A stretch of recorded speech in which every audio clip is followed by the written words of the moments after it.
sujet du jour. Sujet du jour. Donc l'entourage, est-ce que finalement c'est un moteur ou c'est un frein à notre lancement de la décoration ou si on est déjà en activité, un moteur à notre développement? Merci Tranou, merci Kérine. Super. Donc on n'est pas beaucoup mais c'est pas grave. Vous pourrez regarder en replay. L'idée aujourd'hui c'est que je partage ce sujet-là. Pourquoi ce sujet-là? Parce que pour moi, il est essentiel d'en parler, de l'entourage, parce que il a un impact super important dans nos prises de décision, dans la vie de tous les jours, que ce soit sur le côté pro ou le côté perso. Et pour moi, ne pas prendre ce critère en compte, c'est se tirer une balle dans le pied, en fait. On est obligé de le prendre en compte, malheureusement. Parce que tout simplement, on est aujourd'hui dans une société où l'être humain, il a constamment besoin, en fait, d'avoir l'avis des autres. Mais ce qui est dangereux, c'est quand cette demande d'avis se transforme, en fait, en demande d'aval. C'est-à-dire qu'on demande la validation des autres pour passer à l'action, pour continuer à faire quelque chose ou pour prendre telle décision. Et ça, pour moi, c'est super dangereux. Justement, je sais, parce que moi, je suis passée par là, quand j'ai annoncé ma reconversion, etc., tant que c'était un petit truc à côté, les gens s'en fichaient un petit peu.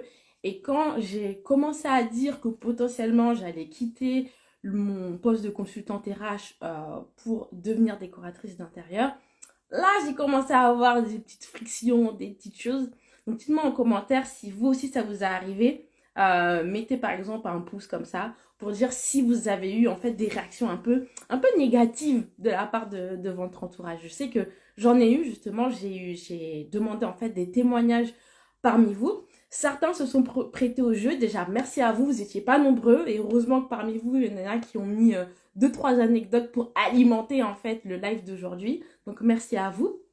Je vais vous les lire dans quelques instants. Et dans ces témoignages, j'ai intégré les miens, d'accord? Donc on va pouvoir parler de ça et mieux comprendre en fait. L'idée de ce live, au début, j'avais prévu de le faire en fait avec une psychologue, pardon. Et je voulais aborder ça d'une manière un peu plus haute, plus profonde que juste, oui, est-ce que c'est un frein, est-ce que c'est un moteur? Mais plus, déjà, euh, pourquoi les gens se sentent obligés de donner leur avis, en fait? Je sais pas pourquoi l'être humain, il se sent obligé de donner son avis sur tout et n'importe quoi. Et deuxièmement, pourquoi ça nous affecte autant, en fait, la vie des autres? D'accord. Donc, la vie, donc AVIS, mais aussi la vie, VIE aussi. Pourquoi ça nous affecte autant, ce qu'ils font, etc., ce qu'ils pensent sur nos actions. Donc, malheureusement, j'ai pas trouvé cette personne. Enfin, je l'ai trouvée, mais bref, ça s'est pas fait. Peut-être qu'on fera un autre live un autre jour. Mais en tout cas, on va essayer de décrypter ensemble pourquoi les gens donnent leur avis, pourquoi nous on réagit de telle façon, et pourquoi dans notre projet à nous, de nous lancer ou de développer notre activité, comment on peut faire, comment on peut dealer avec ça. D'accord? Alors, je commence les témoignages. Donc j'ai eu pas mal de témoignages, comme je vous disais, et j'ai catégorisé en fait les témoignages par type de réaction. D'accord? Vous allez peut-être vous reconnaître dans certaines réactions. J'y vais. Donc déjà, premier témoignage, on va faire plutôt sur la peur. Souvent, c'est la peur. Donc, par exemple, j'ai « Coucou, moi, c'est ma mère. Est-ce que tu vas gagner de l'argent ?» Mais ma mère, je la comprends, elle a peur, mais il faut savoir se lancer. Donc ça, c'est la peur. Là, la peur du manque. Donc là, c'est la maman, en fait, qui a vraiment peur pour sa fille, qu'elle ne puisse pas subvenir à ses besoins avec cette activité. Ça peut se comprendre, mais en fait, elle connaît pas le secteur de la décoration d'intérieur. Je pense qu'elle a plus peur, c'est de perdre le CDI. Si on est en CDI, c'est vrai que c'est super compliqué de se dire que voilà, son enfant, il va quitter son CDI. Donc CDI, c'est associé en fait à une situation qui est super confortable. C'est dur de se dire, bah voilà, on va quitter et on va se mettre à son compte. Si on voit un peu comment les gens à leur compte, pardon, vivent aujourd'hui, ce qui est médiatisé en fait dans les journaux télévisés et tout, c'est des situations précaires en fait. Donc là, la mère a peur pour son enfant, en fait, qu'elle quitte son confort, qu'elle quitte son statut, en fait, pour un statut qui, en apparence, paraît précaire. J'ai aussi j'ai des personnes que je connais pas qui me demandent quel est mon métier et direct, vous arrivez à en vivre. Ça m'est aussi arrivé. C'est-à-dire que quand on annonce qu'on est décoratrice ou décorateur d'intérieur, les gens, direct, ils ont cette notion de ah, mais on peut en vivre de ce métier ou des trucs comme ça. Il faut bien un début et une jeune entreprise, ça prend du temps à faire du chiffre. Ce n'est pas en 1 an ni 2 ans. J'ai l'impression que pour certaines personnes, c'est juste une passion, enfin bref. Donc là encore, c'est la peur que ça renvoie en fait des décoratrices d'intérieur d'être à son compte. Parce qu'on voit cette activité, en fait, les gens ont tendance à voir cette activité comme une activité futile et une activité qui est non génératrice de revenus. En vrai, c'est un nouveau métier, même si on le voit depuis quelques années à la télé. En fait, décoratrice d'intérieur, c'est vraiment un nouveau métier, on va dire, pour le commun des mortels. Parce que ça existe depuis longtemps. Les gens riches font appel depuis longtemps à des personnes qui vont chercher leur logement, les décorer, etc. Mais pour le commun des mortels, nous, là, c'est vraiment nouveau. Et ils ont tendance à croire que il n'y a pas tellement de place, en fait, et il n'y a pas tellement d'argent à se faire dans ce métier-là.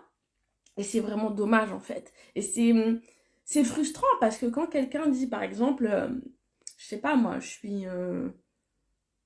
suis consultante, un truc comme ça, jamais la personne dirait, ah ben t'arrives à en vivre. Je sais pas, c'est un peu intrusif cette question. Je sais pas, elle est mal placée. Je ne permettrai pas de dire ça à quelqu'un, je sais pas, c'est bizarre. La question est bizarre. Dites-moi en commentaire, mais je sais pas, cette réaction est un peu bizarre selon moi.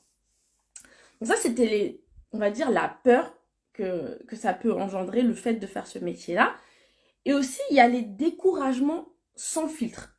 Donc, il y a des personnes qui se permettent, voilà, de vous décourager, mais sans filtre. Hein. Il n'y a pas de gants, il n'y a pas de rien. Il n'y a rien du tout. Donc, ma mère a eu une réaction vraiment agressive.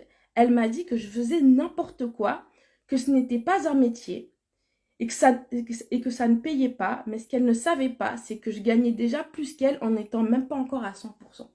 Donc, ça encore, c'est la réaction des parents qui ont peur.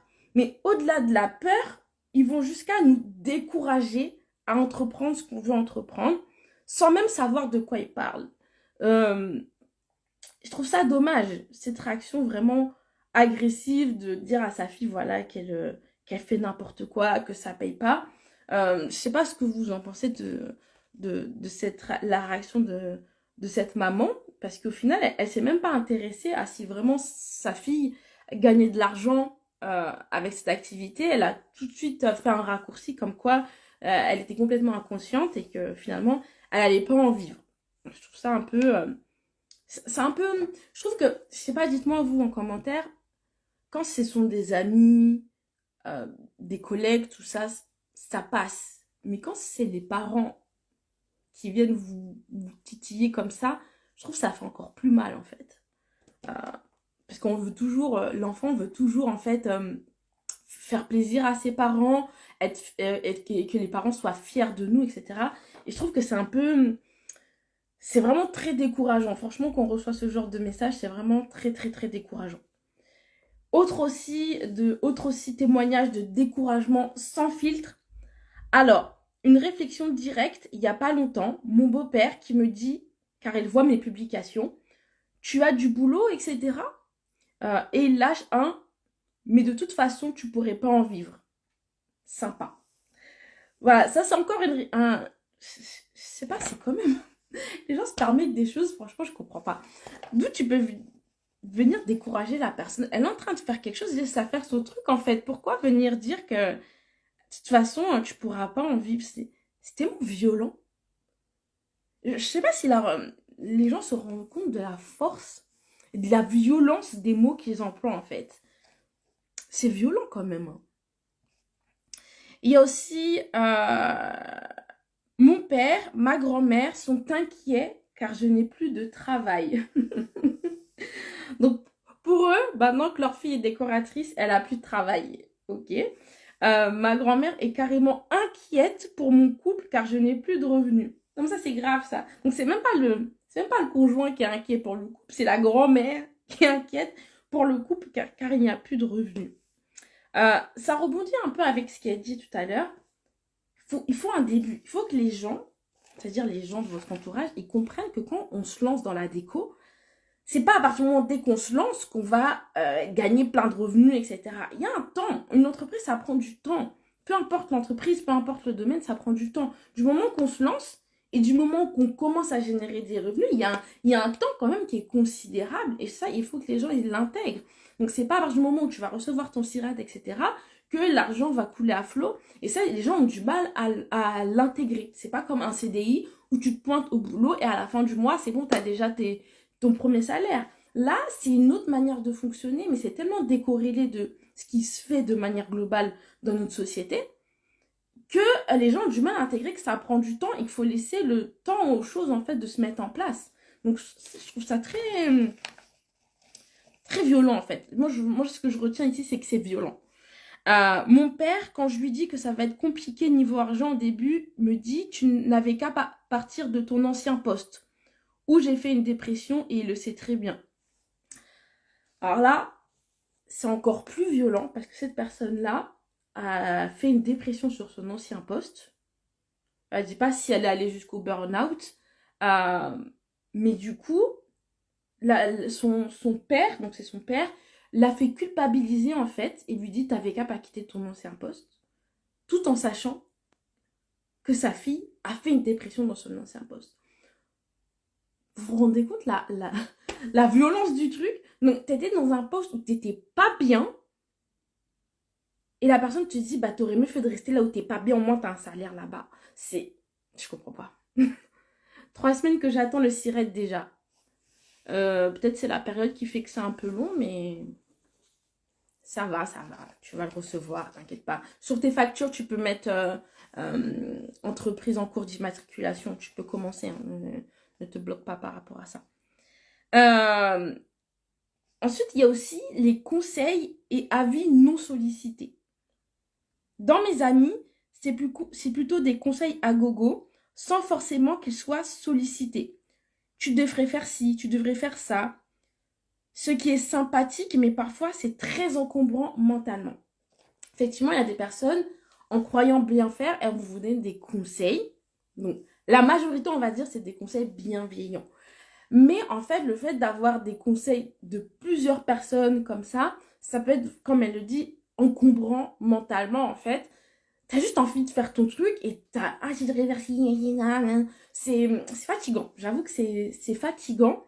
Et moi, je me demande, je sais pas, dites-moi, est-ce que vraiment c'est judicieux d'annoncer à son entourage qu'on a envie de se lancer dans la déco?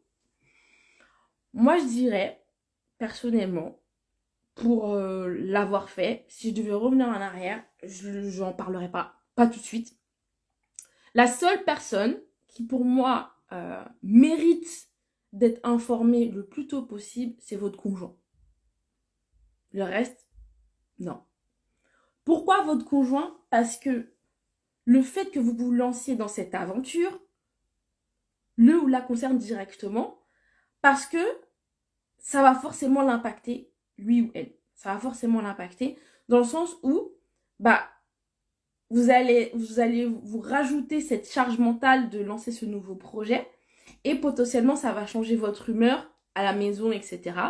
Pareil, au niveau des revenus, il y aura des changements, il y aura une période voilà, de flottement, donc ça va impacter le revenu.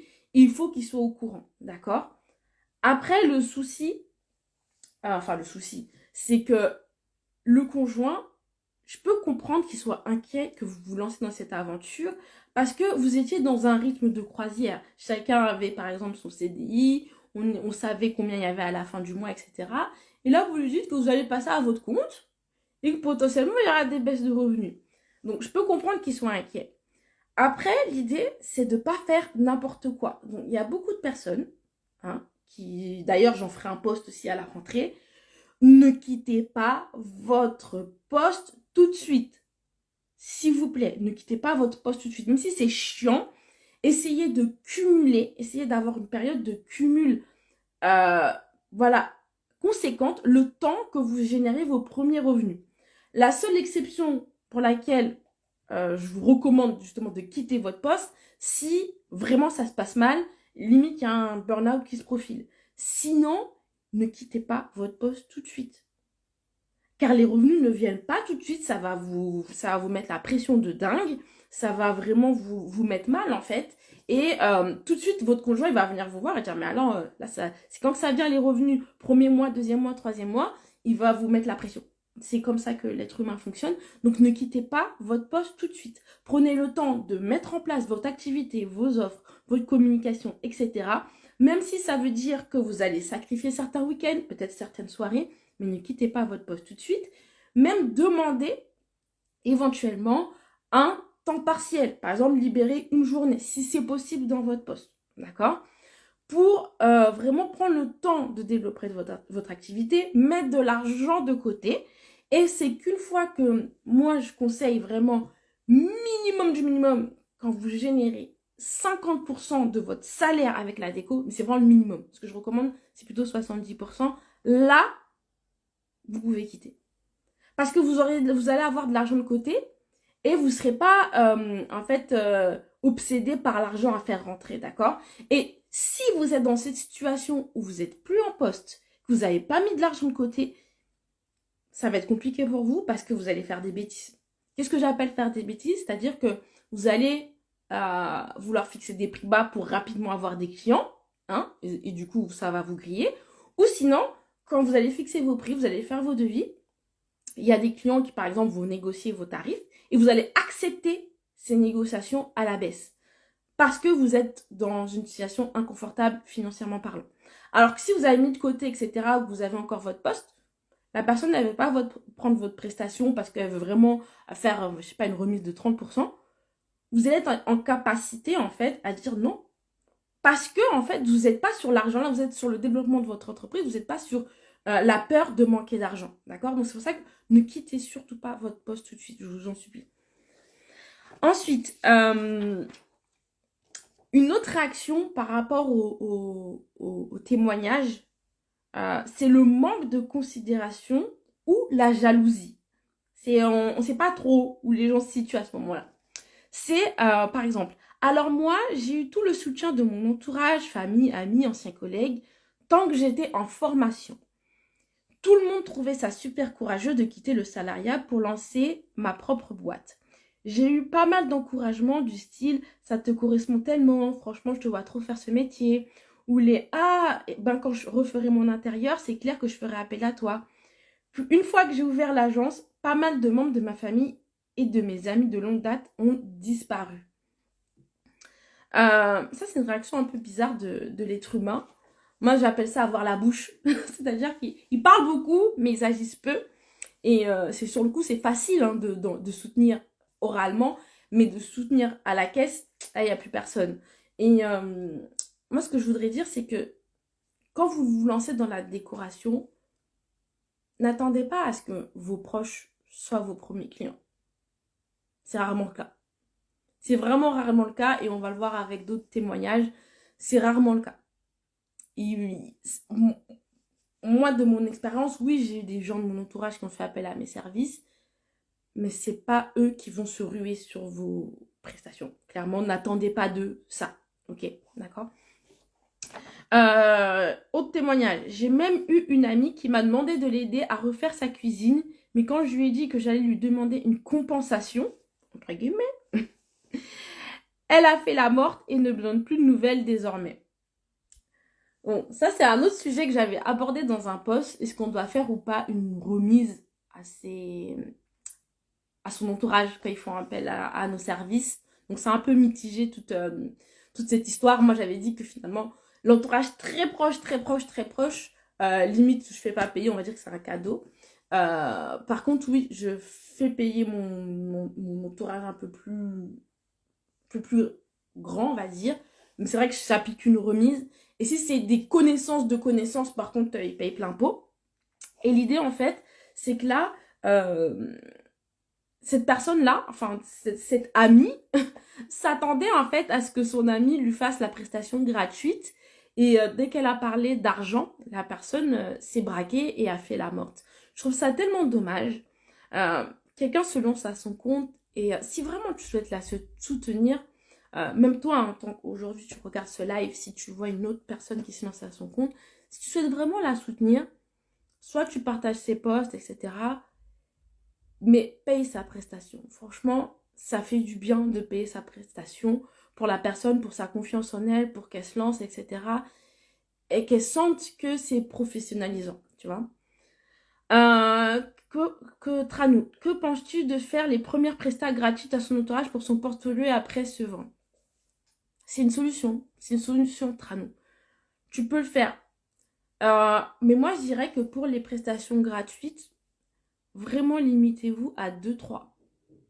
Parce qu'il y a un engrenage qui va se mettre en place. Si vous faites trop de prestations gratuites, inconsciemment, vous allez avoir du mal à passer au payant. Ça va être très, très, très dur pour vous à passer au payant si vous en faites trop, d'accord? Donc oui, au début, pour faire son portfolio, pour se faire la main, il n'y a pas de souci. Par contre, il faut vite passer au payant.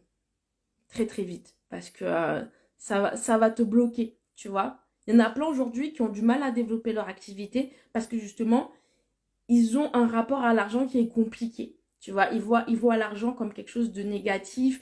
Je ne mérite pas cet argent, tu vois, tout ce qui est syndrome de l'imposteur, etc. Parce que déjà, ils viennent du monde du salariat, d'accord? Et parce que justement, ils ont trop fait de prestations gratuites, etc. Machin. Donc, juste 2-3, histoire d'eux, mais pas plus. Ensuite, un de mes oncles m'a dit qu'il ne comprenait pas mon choix, car j'avais fait de longues études et que c'était un peu du gâchis de me lancer dans ce métier. À son regard, j'ai senti qu'il ne considérait pas. Et quelques mois plus tard, il m'a demandé de lui faire des 3D pour sa chambre, car il avait créé une extension chez lui.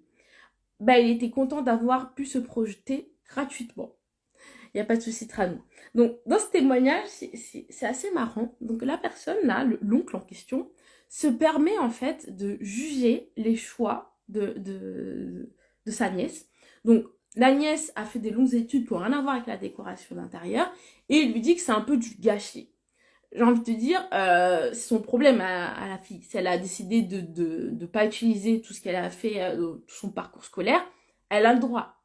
Et je pense que ça, ces revirements de carrière vont être encore plus fréquents dans les prochaines années, tellement le système scolaire est bancal.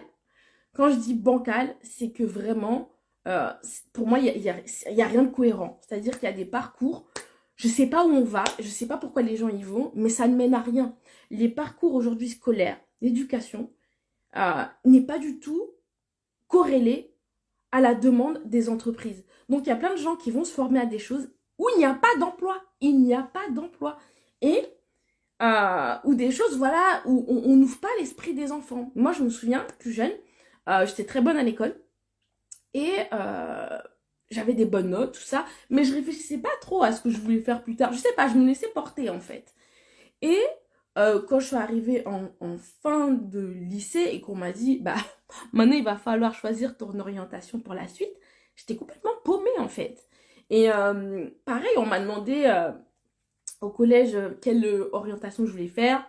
Pour les plus vieux de mon âge, là, vous allez vous en souvenir. Maintenant, c'est un peu changé. Il y avait S, ES, L, tout ça, là, tous ces parcours-là. Et je me souviens avoir vu une conseillère en orientation, d'orientation, là. Tout ce qu'elle a fait, franchement, le rendez-vous a duré 15 minutes. Hein. Tout ce qu'elle a fait, c'est qu'elle a regardé mon bulletin. Elle a regardé les notes. Elle a dit, ah mais non, tu devrais pas faire ça. Tu fais plutôt ES. Vraiment, c'était superficiel. À aucun moment, elle m'a demandé qu'est-ce que j'aimais faire en dehors de l'école, pour connaître ma personnalité. Il n'y avait rien de profond. C'était superficiel. Vraiment basé sur les notes, quoi. Vraiment, il n'y avait rien. Il n'y avait rien. Et c'est triste à dire, je pensais qu'après toutes ces années, ça avait évolué, et pas du tout. C'est-à-dire que moi, j'ai des petits frères et sœurs qui ont 17-18 ans, et c'est toujours la même chose. Ça n'a pas bougé. Ça n'a pas bougé. Pareil, justement, j'avais ma petite sœur qui savait pas du tout quoi faire. Elle va avoir 18 ans en février. Elle savait pas du tout quoi faire comme orientation. Et je lui ai dit, bah tiens, propose à ton prof qu'on fasse une journée découverte des métiers. Et moi, je peux être la première qui passe en fait devant la classe pour expliquer mes deux métiers. À ce moment-là, j'étais encore consultante RH et décoratrice d'intérieur. Et donc, du coup, d'autres parents ou proches des autres élèves pourraient venir en fait présenter leur métier pour faire découvrir d'autres choses. Parce que finalement, à l'école, on te dit quoi? C'est soit t'es avocat, soit t'es docteur, soit t'es infirmière. C'est toujours les mêmes choses, comme si c'était juste ça. Et il parle même pas de l'entrepreneuriat, pour vous dire. Jamais on m'a parlé d'entrepreneuriat. Je savais même pas que ça existait. Enfin, je savais que ça existait, mais pour moi, c'était loin, en fait. J'y pensais pas. Ouais, être à nous, c'est tellement ça. Voilà. Donc, vraiment, y a ce regard qu'on porte sur les diplômes. Plus tu as fait des diplômes, plus c'est bien, etc. C'est du gâchis d'aller faire autre chose. Mais pour moi, la réussite, c'est pas que dans les diplômes. Il y a plein de personnes qui ont plein de diplômes. Et franchement, là-haut, là, c'est pas très fourni, tu vois. Quand on regarde le système français, c'est très facile d'avoir des bonnes notes, hein. Franchement, t'apprends par cœur, tu recraches ton cours, t'as des bonnes notes, hein. Franchement, c'est pas ça qui fait le diplôme. Il y a plein de personnes qui n'ont pas de diplôme et qui pourtant réussissent très bien dans leur vie. Et aujourd'hui, on associe beaucoup à la réussite professionnelle à l'obtention de diplômes. Et ça, je trouve ça dommage en fait. Et aussi par rapport à cet oncle-là, ce que j'ai pas apprécié, en tout cas à la lecture du témoignage, c'est que d'une part, il considère pas ce métier, mais en même temps, il était bien content de faire appel à sa nièce pour résoudre son problème. Donc, pour moi, il y a un truc qui est pas logique, il y a une forme d'hypocrisie où tu dis à la personne qu'est-ce qu'elle fait, ça sert à rien, mais en même temps, tu as besoin d'elle, mais tu payes pas. Donc, j'ai pas aimé. Franchement, j'ai pas aimé ce témoignage. Ensuite, j'ai une personne de ma famille qui passe son temps à partager les business d'autres femmes en story, mais jamais le mien. Donc ça, c'est encore tellement courant. Tellement courant. Mais ça, on peut rien y faire malheureusement. Si une personne, elle t'apprécie vraiment, sans même apprécier le business que tu as, parce que c'est pas parce que, on va dire, les gens sont pas obligés, ton entourage n'est pas obligé d'acheter ce que tu proposes comme prestation ou comme produit, parce qu'ils ne peuvent ne pas être intéressés par ça. Par contre, pour moi, je trouve que c'est quand même le minimum, si vraiment tu tiens à quelqu'un, de partager son business en story, parce que potentiellement, dans tes abonnés à toi, il y a des personnes qui seraient potentiellement intéressées. Donc, la personne qui ouvertement partage d'autres business et pas le tien, tu peux déjà comprendre que cette personne, elle a peu de considération pour toi et pour ta réussite, ou de manière cachée, elle est jalouse de toi. Ensuite, ma mère qui partage des publis de la boîte de son beau-frère ou des recettes et jamais mes publications, ou qui commente dès que ma belle-sœur, assez bricoleuse, publie une photo. Et moi, jamais de commentaires. Au mieux, un smiley et encore. Donc, pas de partage, pas de questions. On n'évoque même pas le sujet avec les proches, la famille et certains amis. Pas tous, heureusement. Donc là, pareil, pas de manque de... Je pense que ça, c'est le pire. Je pense que entre toutes les réactions qu'il peut y avoir, je trouve que la non-considération, c'est le pire. C'est vraiment terrible. Alors, je sais pas si ça... je vous explique, je vous donne un exemple. Par exemple, vous avez une amie et vous brouillez pour une histoire et voilà, vous parlez plus. Au moins, vous savez pourquoi vous vous parlez plus. Mais si du jour au lendemain, cette amie ne vous parle plus, il n'y a pas eu d'indice, il n'y a pas eu de friture, il n'y a rien eu, et vous ne savez pas pourquoi cette personne ne vous parle plus, c'est encore pire en fait. Parce que vous sentez tellement pas considéré, tellement pas, vous n'existez pas en fait. Donc là, c'est encore pire parce que la mère là, et toute sa famille finalement, ne lui parle jamais de son business là. Par exemple, dire bah, comment ça se passe, etc. Machin. Même si en fait ils s'en fichent de la réponse, mais juste au moins faire semblant. C'est tout ce qu'on vous demande. S'il vous plaît, faites semblant. Parce que là, franchement, ça fait mal en fait quand t'es pas considéré par tes proches dans ce que tu fais. C'est vraiment compliqué. Un autre témoignage. J'avais un groupe d'amis que je ne fréquente plus trop à présent, et à mes débuts, j'avais notamment sollicité une des amies 2 ou 3 fois de manière espacée dans le temps pour qu'elle republie mes posts en story, car elle le faisait souvent pour n'importe quelle autre publication. Elle m'a dit, oh là là, la prochaine fois, il va falloir me payer. Mais ça se sentait clairement que ce n'était pas une blague. Ça la saoulait de me soutenir. Et concernant le groupe d'amis en question, quand on se voyait chacune demander à l'autre comment se passe le boulot, mais moi, jamais on me demandait de nouvelles de mon activité. Là encore, pareil, on sait que la décoration d'intérieur, c'est plutôt les femmes qui sont attirées par ça. Les hommes, il y en a quelques-uns, oui, mais je veux dire, en tant que consommateur, en tant que client. Et si tu as des amies femmes qui partagent jamais ton business, tes publications, je sais pas qu'il y a tout le temps, la personne ne peut pas non plus partager tout le temps tes trucs, mais de temps en temps, etc. Mais que par contre, les vidéos de chat, tout ça, ça, elle partage, elle tire l'arigot. Faut se poser des questions. D'autant plus si après, lors des réunions entre amis, on te pose jamais de questions sur ce que tu fais, où tu en es, etc. C'est vraiment... Faut trop poser la question de ce que vraiment ces personnes sont tes amis. Je pense, à mon sens. Parce que pour moi, c'est pas vraiment être ami que de faire ça. C'est violent tout ça. Tous ces témoignages sont extrêmement violents. Je sais pas ce que vous en pensez. Hein. Et donc, là, je vous ai partagé des témoignages plutôt négatifs. Je sais qu'il y en a d'autres, etc. Mais aussi, il y a du positif. Il faut savoir qu'il y a du positif. Tout le monde ne va pas avoir ce genre de réaction. Il y a des personnes dans votre entourage qui vont vous soutenir, etc. Moi, je sais que personnellement, il y a beaucoup de personnes qui m'ont soutenu, dans mes collègues, mon mari. Il y a beaucoup de personnes qui m'ont soutenu. D'ailleurs, j'ai eu un témoignage positif. Mon conjoint, hyper compréhensif, il a vu à de nombreuses reprises que j'avais du mal à être salariée. Et il sait pertinemment que je ne me laisserai pas sans revenu au départ pendant plusieurs semaines, sans chercher un petit boulot à mi-temps à côté. Donc, ça rejoint en fait ce que je disais tout à l'heure. Finalement, la vie de tous les autres, là, on s'en fout. Vraiment, par contre, ce qui est plus délicat à gérer, c'est la vie du conjoint parce qu'il partage notre vie, notre quotidien. Et c'est à nous aussi, en tant que personne en reconversion et en tant que nouveau entrepreneur, à rassurer notre conjoint et lui expliquer notre démarche, lui expliquer pourquoi on fait ça et le rassurer notamment d'un point de vue financier, parce que c'est ça le nerf de la guerre, c'est le rassurer d'un point de vue financier, parce que oui, quand on est entrepreneur et qu'on se lance au début, c'est chaud, c'est très très chaud, comme j'ai dit tout à l'heure, donc il faut le rassurer. Et c'est pour ça que si vous êtes en confiance, vous savez vous allez, votre feuille de route est claire et limpide et que vous savez l'expliquer à votre conjoint, il n'y a pas de raison qu'il doute de vous, d'accord? Donc, si vous êtes mis avec cette personne, c'est pour certaines de ses qualités et elle croit en vous, d'accord?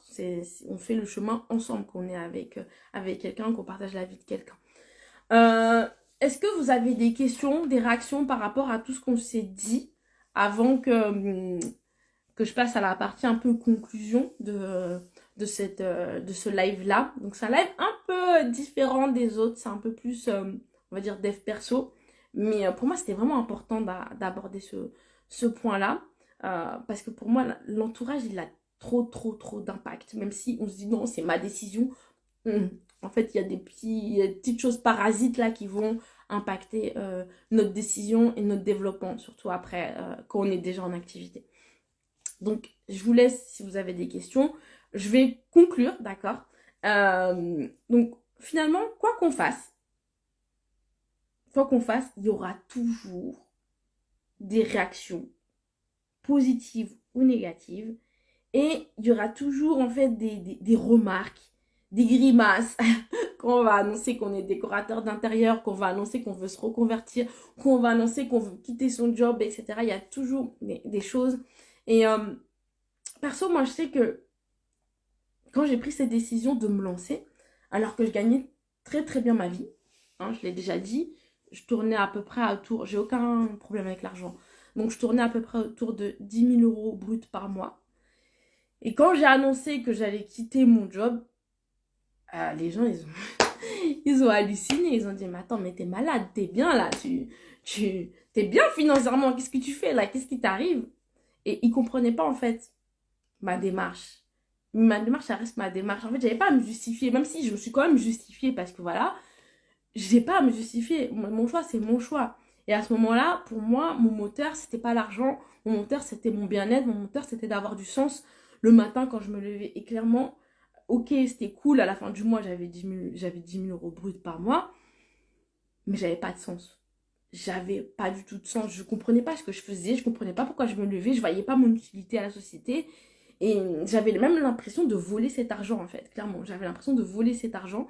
Et donc, du coup, j'ai cherché à faire autre chose. Et comme je l'ai déjà dit, je ne suis pas passionnée de décoration d'intérieur. J'aime la déco, comme voilà le commun des mortels. Mais je ne suis pas du tout passionnée par la décoration d'intérieur. C'est pas ça qui a fait que je me suis lancée dans la décoration d'intérieur. Ce qui a fait que je me suis lancée, c'est que j'ai eu un déclic chez moi déjà, où je me sentais mal dans mon intérieur, où j'ai fait quelques changements qui m'ont fait prendre conscience de la capacité qu'a la décoration d'intérieur à impacter la vie des gens, impacter leur bien-être, etc. Et j'ai voulu partager ce message. Et je me suis rendu compte que je pouvais aider des personnes. Donc moi, aujourd'hui, je suis passionnée d'aider les personnes. Que ce soit dans la déco et que ce soit ici sur Popman Déco Academy. Aider les personnes justement à se reconvertir, à vivre vraiment le rêve qu'ils ne s'autorisent pas à vivre aujourd'hui. Et aussi à aider les personnes qui sont en activité et qui ont du mal à développer leur activité parce que justement, on leur a pas appris la partie business. Elles ont des compétences, elles sont super passionnées, elles ont envie d'aider des personnes, mais elles n'arrivent pas à se faire connaître, elles n'arrivent pas à vendre leurs services, etc. et à démontrer qu'elles sont les bonnes personnes pour accompagner. Donc c'était ça mon moteur. Ensuite, je voulais intervenir sur pourquoi les gens, en fait, se permettent de donner leur avis. Ça, c'est... S'il vous plaît, arrêtez. Maintenant, on va arrêter en 2023. Faut qu'on arrête. Faut qu'on arrête. Je pense que moi aussi, je dois le faire par moment, instinctivement, sans y réfléchir. Il faut qu'on arrête de donner notre avis comme ça, tort et à travers. Sauf si c'est sollicité. Et ces personnes-là, elles peuvent avoir un bon fond. Elles peuvent vouloir, pour notre bien, nous donner un conseil, etc. Peut-être qu'elles ont peur aussi. Mais certaines, en fait, sous couvert de bienveillance, en fait, elles sont jalouses, en fait. Parce que vous êtes en train d'accomplir des choses qu'elles-mêmes, elles n'auraient pas osé. Ça se trouve, elles ont pensé à faire un truc, mais elles n'osent pas le faire. Et de voir que vous avez l'assurance, l'aplomb de faire quelque chose, ça les agace, en fait. Ça les agace. Parce qu'elles seraient incapables de le faire. Et par rapport aux parents, il faut savoir que les parents, c'est un peu plus délicat. Parce que il y a toujours cet ascendant-là. Peu importe l'âge qu'on a, les parents ont toujours cet ascendant-là sur nous. On veut toujours les rendre fiers, etc. Et eux oublient souvent que, ok, on est leurs enfants, qu'on ait 1 an ou qu'on ait 35 ans, on est leurs enfants.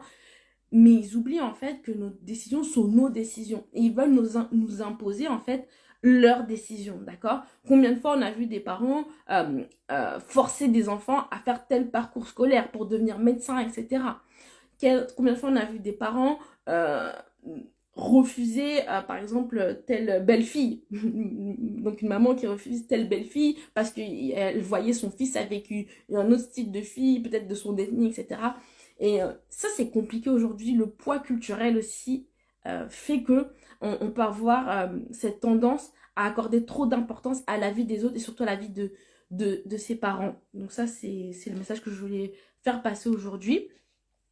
Et j'ai envie de dire que c'est à nous de décider en fait comment on prend la chose. Est-ce qu'on prend la vie des autres comme un frein ou un moteur? C'est à nous finalement de le voir. Si quelqu'un nous dit tu ne vas pas y arriver, il y a 2 façons de prendre la chose. Soit tu te dis ah ouais c'est vrai il a raison je ne vais pas y arriver, ou tu te dis mais vas-y de quoi il parle là? Non seulement je vais y arriver mais non seulement après il va la fermer en fait. Donc c'est à nous de voir comment on considère toutes les réactions qui nous viennent, si on les considère comme un frein ou un moteur, d'accord? Si déjà, toi, t'es pas confiante ou confiant dans la décision que tu prends de te lancer dans la déco ou de la décision que tu as pris de te lancer dans la déco, c'est normal que quand tu vas recevoir des réactions, ça va te miner et ça va te diminuer, d'accord? Mais tant que tu es confiante, tant que ton truc il est carré, ça fait un filtre en fait, ça fait un filtre. Ça fait une paroi qui fait que quand les gens vont donner les remarques comme ça va juste rebondir et ça va partir. Ça va pas te consumer de l'intérieur. Et dernière chose aussi, n'oubliez pas qu'en fait, c'est notre vie. C'est la nôtre, c'est pas celle des autres. C'est notre vie à nous. D'ailleurs, il y a une infirmière en soins palliatifs qui a écrit un livre de recueil de témoignages en fait de personnes en fin de vie. Donc, et c'est les 5 regrets des personnes en fin de vie. Il y a 2 regrets, donc il y a 5 regrets qui venaient assez régulièrement. Et il y a 2 regrets qui pour moi font sens avec le live d'aujourd'hui. C'était, j'aurais aimé avoir eu le courage de vivre la vie que je voulais vraiment, fidèle à moi-même, pas celle que les autres attendaient de moi. Ça vraiment, ce regret-là transcrit clairement ce que je vous ai dit aujourd'hui. C'est notre vie, c'est nous qui décidons ce qu'on on va en faire. Et accorder ce pouvoir aux autres de décider de comment on va la vivre, c'est pas logique et c'est vraiment dommage. Et justement, ça c'est revenu assez régulièrement en fait chez les personnes en fin de vie, ce regret-là de pas avoir eu le courage en fait de décider, de prendre ses propres décisions sans prendre en compte la vie des autres. Deuxième regret qui fait sens aujourd'hui, j'aurais aimé m'être donné la permission d'être davantage heureux. Donc voilà, si aujourd'hui tu souhaites te reconvertir et que tu n'es pas heureux dans ton métier, donne-toi cette permission d'être heureux et d'explorer justement la décoration d'intérieur. Et si aujourd'hui tu t'es déjà lancé, voilà, tu es heureux ou heureuse aujourd'hui dans cette nouvelle situation, vraiment donne-toi à fond et oublie tout ce que les autres te disent, fais ce que tu as à faire, d'accord? Donc voilà, Tranou, merci pour ce live, ça fait du bien d'entendre ces affirmations et de donner du courage pour continuer dans cette voie, peu importe les retours qu'on puisse avoir tant qu'on y croit et qu'on en veut. C'est exactement ça, Tranou, tu as tout compris, vraiment. Ne vous laissez pas abattre, vous vous êtes lancé dans quelque chose, c'est votre vie, c'est vous qui décidez, c'est vous qui êtes aux commandes, d'accord? Donc laissez pas les autres vous diminuer, vous décourager, etc. Laissez-les dans leur médiocrité. Eux, s'ils aiment le salariat, donc il n'y a pas de mieux, il n'y a pas salariat c'est mieux, entrepreneuriat c'est mieux. Et si eux, ils sont confortables dans leur emploi, tant mieux pour eux, mais qu'ils ne vous découragent pas, vous, dans votre projet, d'accord? Donc, merci à toutes les personnes qui ont pu assister au live. Merci aux personnes aussi qui ont pu témoigner